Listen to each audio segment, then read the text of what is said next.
Take 129, because that's apparently. Um, I'm not sure. I'm trying to do it as fast as possible because every time I start talking, it's pretty much everybody wants your attention. The world interrupts, right? And so this is the pain of the great philosopher. I have no,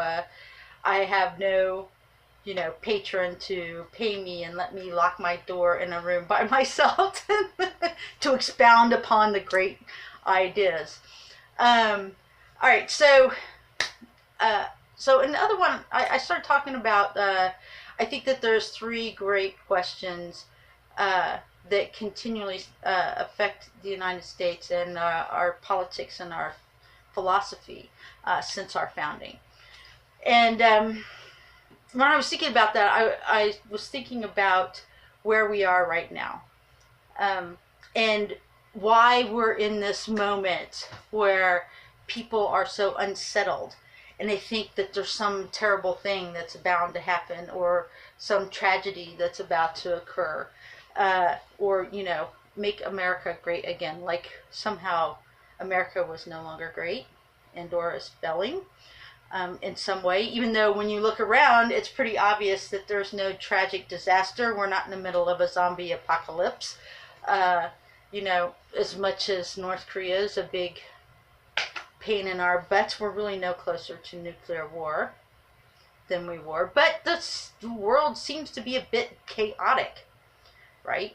It seems crazier for some reason, and we're not sure why that is, and so we're not sure about ourselves. So it's kind of created this moment where we're at loggerheads amongst ourselves, which is not uncommon in the middle of great challenges. People sometimes turn inward, and that's one of the things that started making me think about back in the day when I used to do company turnarounds. Before you would start changing things or trying to come up with a plan to change directions, the first thing that you really had to do was evaluate what was happening within the company, to do a real solid, truthful evaluation about what the problems are. And a lot of times when you would do that, you would get all these answers that really were symptoms of what the actual problem is. And people wouldn't get down to the singular nitty gritty problem that was impacting their success. So where are we at? Why is it that we wanted this election where we needed to feel like that we had to have a strong man that would, flex his muscles for America and show people that we weren't going to take it, or whatever it is?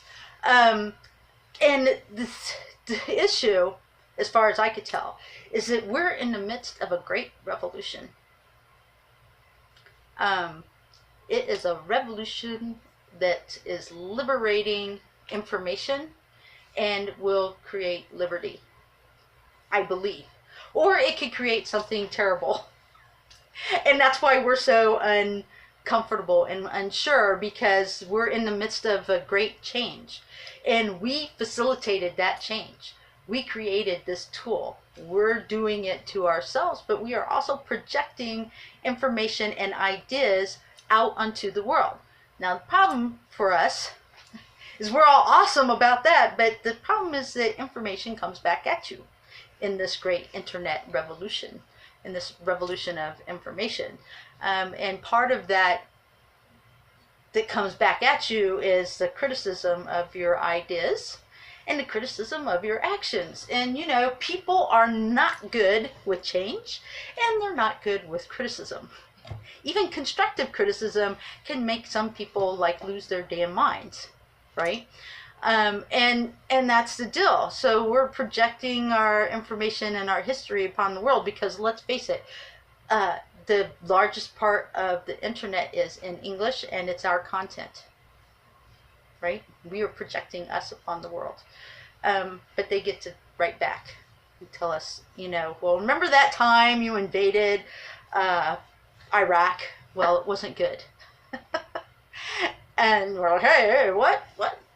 So yeah, that's our problem, right? And what happens when people are faced with that kind of change, and faced with that sort of criticism, your first reaction is to you want to close the doors. You want to be like America first. Screw you, then I'm closing the doors. Do your shit, whatever you're gonna do. And we want to put on the big, you're going to act like the big He-Man. Oh, I'm tough and don't come at me, man. It's just a natural reaction, sadly. But we need to get over that because we're in the middle of a big revolution. And the revolution is that we're projecting liberty to the world. Now, it's not perfect because here's the deal. Liberty is not perfect. It is messy as hell. Not everybody has the same ideas of what liberty is. We argue about it constantly. This is part of our conversation. And as we project it out into the world, guess what's happening? People are going to argue with us.